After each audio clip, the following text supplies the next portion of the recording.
Hello everyone. आज का video है हमारा टॉपिक है फ्रेंच रेवोल्यूशन पार्ट टू। जैसे कि मैंने अपने प्रीवियस वीडियो में फ्रेंच रेवोल्यूशन का सिर्फ आधा पार्ट ही कवर करा था। एंड फ्रेंच रेवोल्यूशन एक बहुत बड़ा टॉपिक है और उसको हम एक पावर पॉइंट प्रेजेंटेशन में प्रेजेंट नहीं कर सकते। Today we will be talking about the French revolution part two. तो जैसे कि आपको पता है French revolution is a very very important part of our history, of our social studies, and specially it forms the base. ये base chapter है हमारा और जिसके लिए हमें प्रॉपर अंडरस्टैंडिंग होनी बहुत ज़्यादा ज़रूरी है। तो जो प्रीवियस वीडियो की मेरी लास्ट स्लाइड थी वो टॉक करती थी कि कैसे फ्रांस ने मोनार्की एस्टैब्लिश करी। आपको पता था कि France अबॉलिशेस monarchy and now becomes a republic. पर अब क्या हुआ, फ्रांस ने मोनार्की अबॉलिश कर दी और एक रिपब्लिक बन गया। तो एक्चुअली हुआ क्या था कि पहले जो किंग ऑफ फ्रांस था लुइस, उसने अपनी पावर्स गिवन अप कर दी थी और क्लर्जी और नोबिलिटी के राइट्स ले लिए थे। जैसे कि आपको याद होगा उनके टैक्सेस अबॉलिशेस कर दिए थे और उनके जो लैंड थे वो भी कॉन्फिस्टिकेट कर दिए थे और थर्ड स्टेट को काफ़ी ज़्यादा पावर्स मिल गई थी। एक्टिव सिटीजन्स जो कि 25 ईयर्स ओल्ड से ज़्यादा हैं उनको वोटिंग राइट्स मिल गए थे। पर फिर भी वुमेन और मेन को वोटिंग राइट्स नहीं मिले थे और उनको अभी पैसिव सिटीजन्स कहा गया था। पर इस चैप्टर में हम डिस्कस करेंगे कि फ्रांस ने मोनार्की कैसे अबॉलिश करी और कैसे वो एक रिपब्लिक बन गया। तो एक्चुअली हुआ क्या, लुइस ने बहुत ज़्यादा कॉन्ट्रैक्ट साइन करे and he entered into a secret negotiation with the king of Prussia. तो क्या हुआ, लुइस को लग रहा था कि उसकी पावर्स कम हो रही हैं तो वो किंग ऑफ प्रूशिया के साथ नेगोशिएशन में आ गया। और इसी तरह नेशनल असेंबली ने भी वोट कर दिया अगेंस्ट प्रूशिया एंड ऑस्ट्रिया, क्योंकि लोगों को लगा जो नेबरिंग कंट्रीज है कि फ्रांस में कैसा रेवोल्यूशन हो रहा है उससे उनकी कंट्रीज भी अफेक्ट हो रही हैं। और उन्होंने क्या कर दिया, ट्रूप सेंड करने कर दिए to stop the revolutionary events that were taking place in France. So before this could happen, the National Assembly voted in April 1792 to declare a war against Prussia and Austria. तो उसमें thousands of volunteers ने join करा, thousands of army people ने join करा उस war में। और लोगों ने देखा it's a war of the people, ये लोगों की वॉर है against the king, against the bureaucracies of the king, against the despotic powers of the king. उसमें जो पेट्रियोटिक सिंबल था मार्सिलिस, जो कि मैंने अपनी स्लाइड में भी मेंशन करा है, मार्सिलिस वो नेशनल एंथम ऑफ फ्रांस बन गया। एंड उसका कंपोजिशन भी हुआ था और आपको उतना डीप में जाने की ज़रूरत नहीं है कि किसने उसको कंपोज करा। तो मार्सिलिस एक कंपोस्ट बन गया, मार्सिलिस एक सॉन्ग बन गया जो कि वॉलंटियर्स ने संग करा था और वो एक नेशनल एंथम ऑफ फ्रांस बन गया। तो जैसे कि मैंने बोला कि वॉलंटियर्स बहुत ज़्यादा लड़ाई कर रहे थे वॉर में, मेन लड़ाई कर रहे थे और वुमेन अपने घर पे अपने बच्चों का ख्याल रख रही थी। उसके बाद हम जाएंगे, the constitution of 1791 gave only political rights to the richer sections of our society. But क्या हुआ, कॉन्स्टिट्यूशन ऑफ 1791 ने सिर्फ रिचर सेक्शन को ही राइट्स दिए थे। अब भी जो थर्ड स्टेट थी, जो हमारे पीजेंट्स थे, आर्टिसंस थे, वुमेन्स थे, नॉर्मल मेन थे, उनको राइट्स अब भी दिए नहीं गए। इस वजह से क्या हो गया, क्लब्स फॉर्म होने लगे, रेवोल्यूशंस फॉर्म होने लगी। और जिसमें जकोबियंस क्लब सबसे फेमस क्लब था, जो कि मैंने हाईलाइट भी कर रखा है। तो दोस्तों इसमें जो भी पॉइंट्स हाईलाइट करे हुए हैं वो बहुत ज़्यादा इंपॉर्टेंट है और आपको अपने दिमाग में वो रखने हैं। तो जो सबसे सक्सेसफुल क्लब था वो जकोबियंस क्लब था। The members of the Jacobins club एक prosperous sections of the society को बिलोंग करते थे। कौन वो सेक्शन हो सकते हैं, आपको अगर आप अपना थोड़ा सा दिमाग लगाएं, इन सब के बीच artisans, shopkeepers, peasants, land labourers को ही पावर्स नहीं मिल रही थी। तो उनको अपना गुस्सा जताने के लिए क्या करने थे, रिवॉल्ट करना था। और उसका मोस्ट फेमस फॉर्म क्या था, जकोबियंस क्लब। ऑब्वियसली दोस्तों, जिन लोगों को पावर नहीं मिल रही, जो लोग खुश नहीं हैं, वो ही आखिर में रिवॉल्ट करेंगे, वो ही अपने कुछ ना कुछ तरीके ढूंढेंगे ताकि वो रिवॉल्ट कर सकें। जैसे कि आप इस स्लाइड पे देख सकते हैं, members included small shopkeepers, artisans, shoe makers, pastry cooks, watch makers, printers, as well as servants and daily wage workers. And their leader was Maximilien Robespierre. तो उनका लीडर का क्या नाम था, रॉबेस्पियर। तो जकोबियंस को हम ये भी कहते थे दोज विदाउट नी ब्रीचेस। तो जकोबियंस क्या पहनते थे, लॉन्ग स्ट्रिप ट्राउजर्स पहनते थे और उनको हम ये बोलते थे दोज विदाउट नी ब्रीचेस।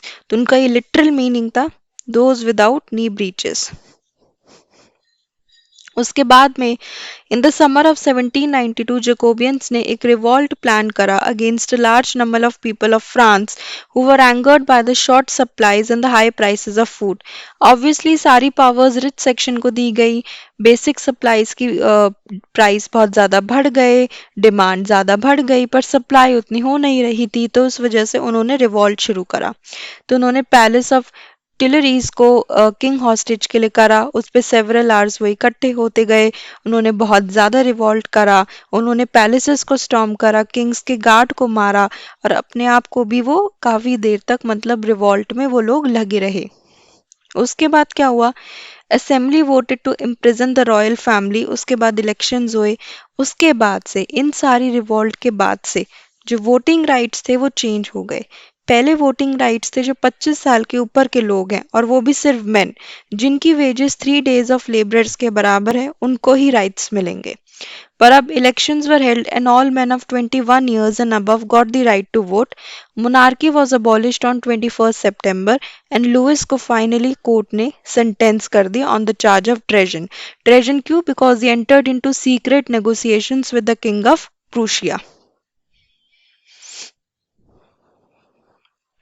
ये था हमारा पूरा प्रोसीजर, जैसे कि फ्रांस ने मोनार्की को अबॉलिश कर या रिपब्लिक बन गया।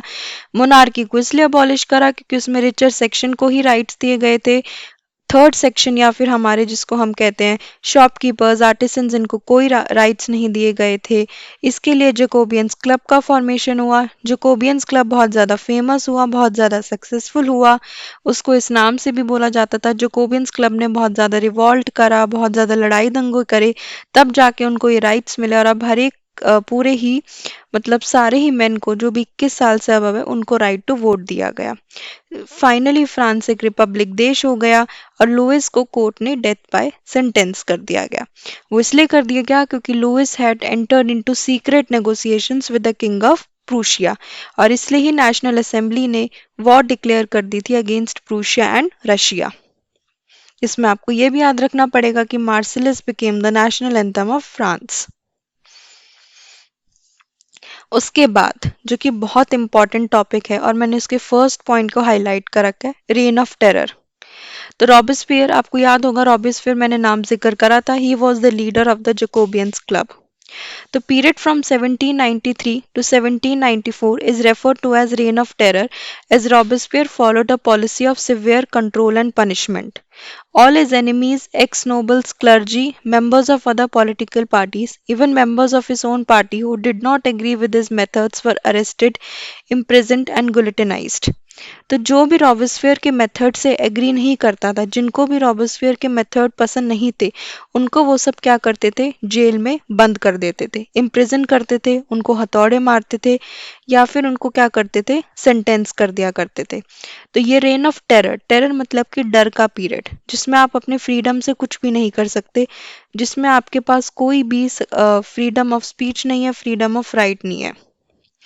तो ये रॉबेस्पियर, जैसे मैंने आपको पहले बताया था, ये कौन था, जैकोबियन क्लब का लीडर था मैक्सिमिलियन रॉबेस्पियर। तो अब उसके बाद ये भी अपनी पनिशमेंट और ये भी अपना कंट्रोल इस्टेब्लिश करने लग गया और इसने गुलेटिन का रूल इस्टेब्लिश करा। गुलेटिन का क्या मतलब होता है, एक इंस्ट्रूमेंट होती है जिसमें एक पोल होता है, 2 ब्लेड्स है, जिससे वो लोगों को मारते हैं। The Robespierre government issued laws placing a maximum ceiling on wages and prices. Meat और ब्रेड के प्राइस राशन हो गए थे। पीजेंट्स को फोर्स कर दिया गया था कि वो अपने ग्रेन्स को सिटीज तक ट्रांसपोर्ट करें, fixed by the government. Use of more expensive white flour was forbidden. All citizens were required to eat the equality bread, a loaf made up of whole bread. तो उसमें क्या हुआ था कि maxim Robespierre ने अपने methods establish कर दिए गए थे। उसने कुछ अपनी पॉलिसीज इस्टेब्लिश कर दी गई थी जो कि लोगों को वो माननी थी। फार्मर्स के लिए थी, पीजेंट्स के लिए थी, राशनिंग सिस्टम था, लोग अपनी सप्लाईज को मार्केट तक जाके बेच सकते थे और एक बहुत ही स्ट्रिक्ट सिस्टम था। अगर किसी ने कुछ भी गलत करा, कोई भी किसी ने भी उसके खिलाफ रिवॉल्ट करी, तो वो उसको क्या करता था, रेवोल्यूशनरी ट्रिब्यूनल में अरेस्ट कर दिया करता था। इसके सिस्टम में फाइनली क्या हुआ, चर्चेस शट डाउन हो गए, बिल्डिंग्स को बैरिक्स और ऑफिसेज में कन्वर्ट कर दिया गया और equality was practice through the form of speech and address. French man and women को सिटियन और सिटियनी कहते थे। तो जैकोबियन गवर्नमेंट जिसका लीडर रॉबेस्पियर था उसका भी फॉल होने लग गया धीरे धीरे, और finally he was convicted by a court in July 1794 और उसको अरेस्ट कर दिया गया और नेक्स्ट डे उसको गुलिटिन भेज दिया गया। जैसे कि मैंने बताया, गुलिटिन एक डिवाइस है जिसमें टू पोल्स होती हैं और एक ब्लेड होता है इन विच अ पर्सन इज बिहेडेड। या आपने फिल्मों में भी देखा होगा कि टू पोल्स के बीच उस पर्सन का सर काट दिया जाता है। It was named after doctor Guillotin जिसने ये डिवाइस इन्वेंट करा था। तो जैसे आपने देखा कि पहले जैकोबियन गवर्नमेंट एकदम राइज हुई, उन्होंने फ्रांस में रिपब्लिक रिपब्लिक कर दिया, फ्रांस को मोनार्की अबॉलिश कर दी, लुइस भी मर गया, फाइनली रॉबेस्पियर भी मर गया। So, according to the new constitution, new proprietary section of society denied voting. It provided for two elected legislative councils and government appointed a directory consisting of executing of 5 members. तो उसके बाद एक फिर से new constitution बनाया गया जिसमें non प्रोप्राइटेड sections of society को राइट्स दिए गए, पॉलिटिकल इंस्टेबिलिटी हो गई और जिससे क्या हुआ, मिलिट्री डिक्टेटर नेपोलियन बोनापार्टे का राइज हुआ। तो थोड़ा आप लोग कंफ्यूज हो गए होंगे, तो मैं एक सिंपल लैंग्वेज में बता देती हूँ आपको। सबसे पहले फ्रांस एक मोनार्की था जिसमें सारी पावर लुइस के पास थी, लुइस सब कुछ कंट्रोल करता था। धीरे धीरे लुइस को की पावर्स खत्म होती गई और जैकोबियन गवर्नमेंट राइज हुआ। जैकोबियन गवर्नमेंट का लीडर रॉबेस्पियर था जिसने अपना पूरा कंट्रोल इस्टेब्लिश करा और उसने एक रेन ऑफ टेरर इस्टेब्लिश कर दिया। तो उस रेन ऑफ टेरर के बाद क्या हुआ, रॉबेस्पियर की पावर्स भी कम होने लग गई और धीरे धीरे कंट्री में बहुत ज़्यादा पॉलिटिकल इंस्टेबिलिटी आने लगी। न्यू कॉन्स्टिट्यूशन फिर से ड्राफ्ट हुआ और इससे क्या हुआ, मिलिट्री डिक्टेटरशिप का आना हुआ जिसका लीडर था नेपोलियन बोनापार्टे, जो कि बहुत ही फेमस नाम है in the history of our country. उसके बाद हम सब ने डिस्कस कर लिया कि कैसे हुआ क्या हुआ। उसके बाद हम देखते हैं वुमेन ने क्या रेवोल्यूशन करी।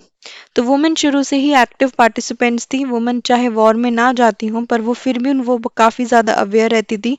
थर्ड स्टेट के वुमेन को अपने लिविंग के लिए काम करना पड़ता था पर फिर भी उनको हायर एजुकेशन, कन्वेंशनल ट्रेनिंग या फिर कोई भी कॉन्वेंट स्कूलिंग का उनको राइट नहीं था।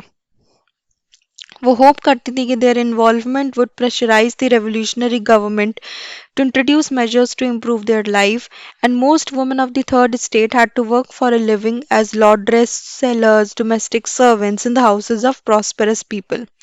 मोस्ट वुमेन के पास एजुकेशन और जॉब ट्रेनिंग का नहीं था, उनको अलाउ नहीं कर दिया था।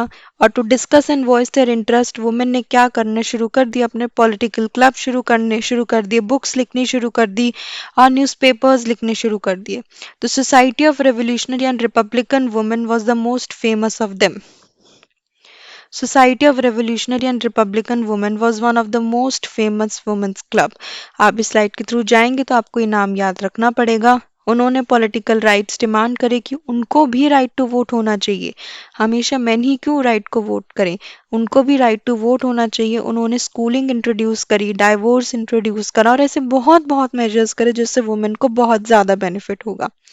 रेन ऑफ टेरर में क्या होता, गवर्नमेंट ने वुमेन क्लब को बैन कर दिया था और फाइनली शुरू से ही वुमेन ऑन फ्रांस के पास राइट टू वोट नहीं था, बट इन 1946 वुमेन को भी राइट टू वोट मिल गया।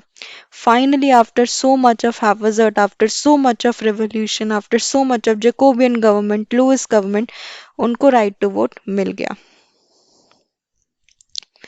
तो क्या क्या लॉज वुमेन इंट्रोड्यूस करे, स्टेट स्कूलिंग सारी गर्ल्स के लिए कंपलसरी कर दी गई। Fathers could no longer force their daughters for a marriage was made into a contract entered into freely and कभी भी आप उसमें डाइवोर्स ले सकते हैं, डाइवोर्स को लीगल कर दिया गया। वुमेन को जॉब्स के लिए, आर्टिस्ट और स्मॉल बिजनेस के लिए ट्रेन कर दिया गया। और during the reign of terror, new government issued laws ordering closure of women clubs, banning their political activities. Many prominent women were arrested and a number of them executed. ये सब खत्म कर दिया गया और फाइनली 1946 में वुमेन को right to vote दे दिया गया। नेक्स्ट टॉपिक है हमारे पास अबॉलिशन ऑफ स्लेवरी। तो अबॉलिशन ऑफ स्लेवरी, स्लेवरी का मतलब क्या होता है दोस्तों? स्लेवरी का मतलब हमें समझना चाहिए कि लोगों को जब बाहर से अटलांटिक ओशन से या कहीं से लेके आते हैं, उनको शिप्स में बंद करते हैं और उनको बेचते हैं। लोगों को लोग नहीं समझते और एक ट्रेड बना देते हैं कि इस बंदे का हम इतना देंगे, इस बंदे को बेचने पर हम इतना देंगे। तो हुआ क्या था, यूरोपियंस को अनविलिंगनेस थी कि वो जाके काम करे कैरेबियन ओशन में।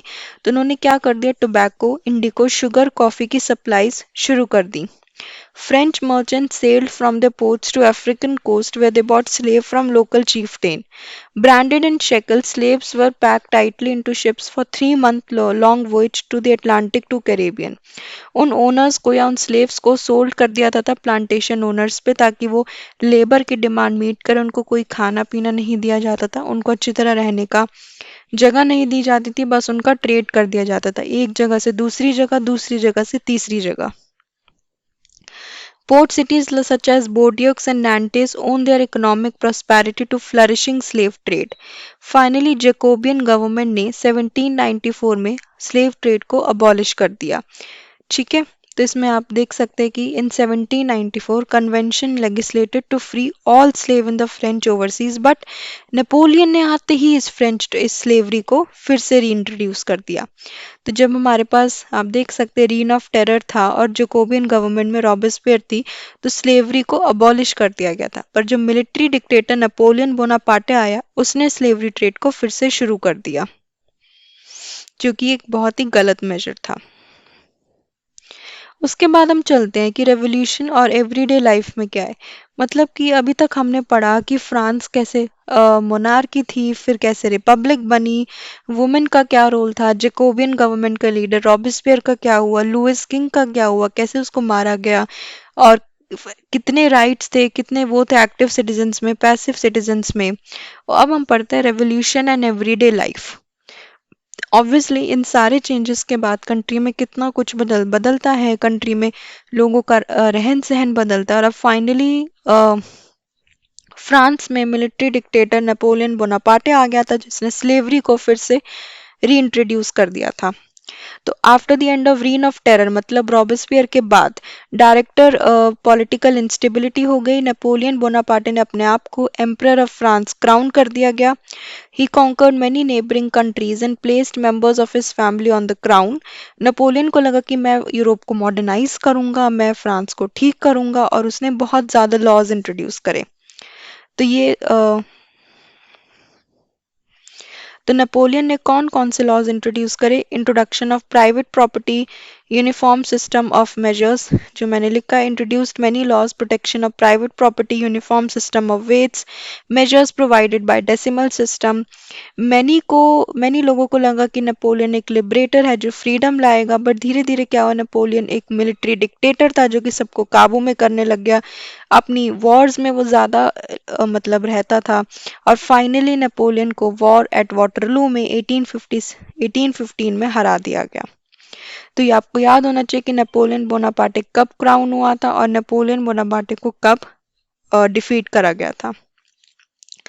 ये हमारी रेवोल्यूशन एंड एवरीडे लाइफ थी, जिसमें था कि अबॉलिशन ऑफ सेंसरशिप हो गई, डिक्लेरेशन ऑफ राइट्स हो गए मैन एंड सिटीजन के, फ्रीडम ऑफ प्रेस हो गई, वुमेन की लाइफ्स बदलने लगी, वुमेन को राइट टू वोट मिल गया, फिर नेपोलियन बोनापार्टे आया और फिर वो डिफीट हो गया 1815 में। यही था दोस्तों आज मेरी तरफ से। उसके बाद ये मैंने सारे की टेकअवेज लिखे हैं, जिसमें मैंने फर्स्ट और सेकंड पीपीटीज के सारे ही इंपॉर्टेंट टॉपिक्स कवर करे हैं, जो कि मैंने अपनी स्लाइड्स में भी मेंशन करे हैं।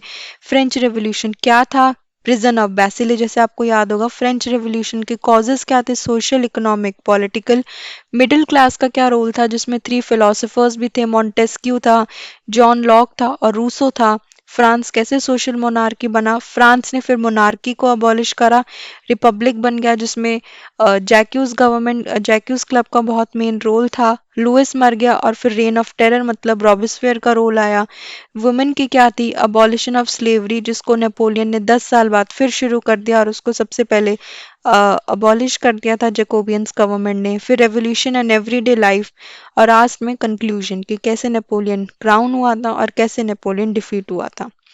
सो आई होप दोस्तों आज का वीडियो आपको पसंद आया होगा। अगर आपको कोई इसमें दिक्कत लगे, कोई वॉइस क्वालिटी में, कोई एक्सप्लेनेशन में, तो प्लीज़ कमेंट डाउन सेक्शन में बताइए। अगर कुछ आपको पता हो कि जिससे मैं अपना कंटेंट इम्प्रूव कर पाऊँ, तो प्लीज़ उसके बारे में भी बताइए। हम अगले वीडियो में मिलेंगे जिसमें हम नेक्स्ट टॉपिक के बारे में बात करेंगे। Thank you so much guys.